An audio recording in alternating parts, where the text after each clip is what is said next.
Hello, I'm Mario Toneguzzi, and this is Real Estate Spotlight. Joining me today is Don Kottick, who is President and CEO of Sotheby's International Realty Canada. Thanks, Don, for joining us today. Well, thanks, Mario. Thanks for having me. Great to see you again. Well, thank you. And Sotheby's released a new report today, a new survey on buying interests and patterns of the Gen Z generation. What was really interesting, I found, was that 75% of Gen Z are likely to buy going forward as they move on in their lives. Is that a high number? Is that a number that you're surprised at? Yeah, well, I guess the genesis of this survey, there really hadn't been kind of a comprehensive survey done of Gen Z and what their housing preferences were, what their aspirations in terms of housing were. So we didn't know what we were really going to find. And I think prior to this survey coming out, and for the last few years, there's been a lot of talk about, are millennials interested in buying homes? Are Gen Zs going to buy homes? There was talk that they might be more interested in renting and that home ownership is kind of a thing of the past. Well, this survey dispels all that. Basically, it says that, not only do 75% of them want to, own their own home, a large percent of them actually want single family dwellings. And so, in a lot of areas that are addressing the affordability issue, they're going to, multi-dwelling units, condominiums, when in fact, a lot of these Gen Zs are aspiring to get into a single family home. So we found that very surprising in the results. Yeah, that was one of the things that struck me, right? It was, I think I'm just looking at the data here, 50%, 70%, sorry, want to buy a single family home. However, on the flip side, 50% have already given up on single family homes. All right. So let's talk first of all about the why, the aspiration of a single family home, and then we'll talk a little bit about why many have given up. Yeah, well, I think COVID might have changed some people's patterns as well too, right? When we had the flight to larger spaces, looking for rural properties, and that may have played an influence in terms of some of the preferences. And I think a lot of the Gen Z probably looked at their lifestyle and said, you know what? I like the bigger space. I like the homes. Most of them grew up in probably these homes. So, yeah. It's almost going back to what they're comfortable with. And I think that had a lot to do with it. Okay. And on the flip side, as I said, many have given up, though. Is that simply a matter of affordability?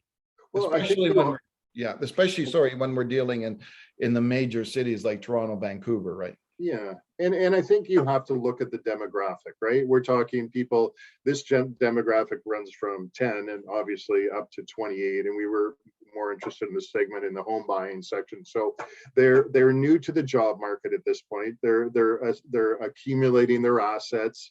So I think things will change over time in terms of shifting those 50% that have given up on a single family home, and time as they accumulate their assets, I'm sure more of them will aspire towards that goal. So I think we have to take that into account.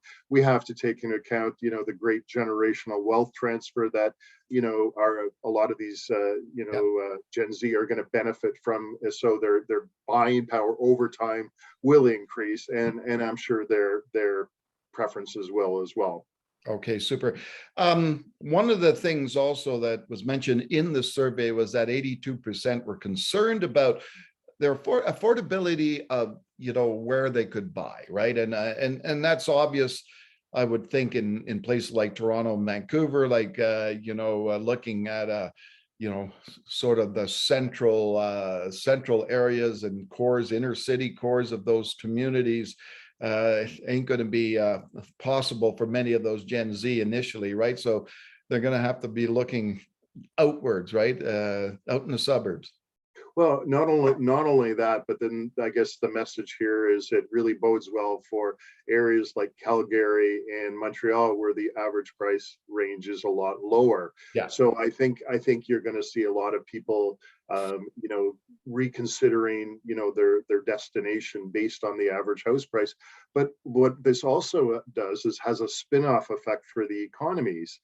We're already seeing this in Calgary, where a lot of tech companies and Yeah. a lot of other new forms of business are coming to that market because they know that housing is cheaper, and people are going to be drawn to that, and they're going to be able to get more talent.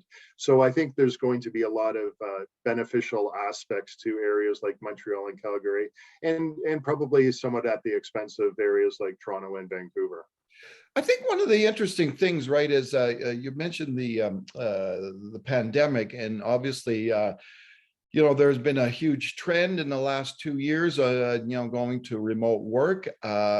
People can work anywhere, right? So, and you mentioned Calgary and affordability, but then, within half hour, maybe less than an hour's drive, you've got communities like Airdrie, Cochrane, right? Or even High River, Okotoks, that are way more affordable than even that, right? And so I guess that remote work trend can fuel that interest in those types of communities as well.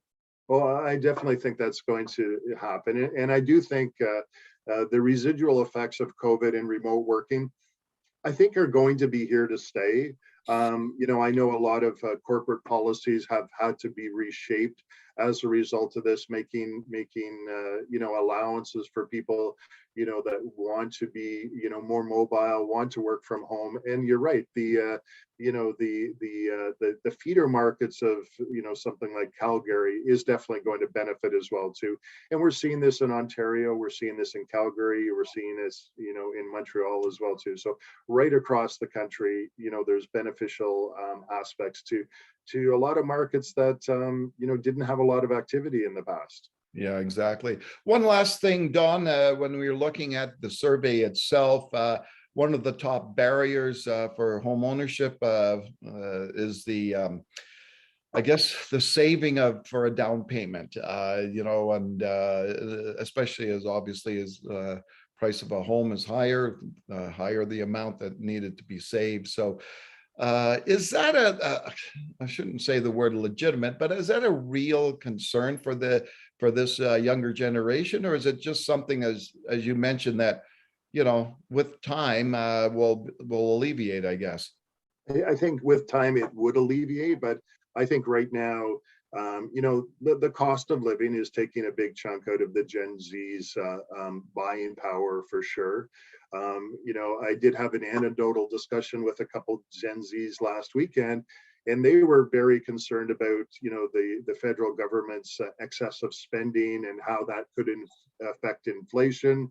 And it was interesting because they were equating all of this inflation and the cost of building materials and how that could impact the housing market as well too. So Yeah. I do believe that expenses, living expenses right now are definitely a major concern. Student loans are obviously a concern, and then obviously they have other lifestyle expenses. So these all, obviously, slow down the accumulation of assets. But Yeah. like I said, over time, they should be able to work through that. All right, super. Thanks, Don, for joining us again. My pleasure, Mario. Great seeing you again, as All right. always. Super, thank you. And that was Don Kottick, who is President and CEO of Sotheby's International Realty Canada. I'm Mario Toneguzzi. This has been Real Estate Spotlight. Thanks for joining us.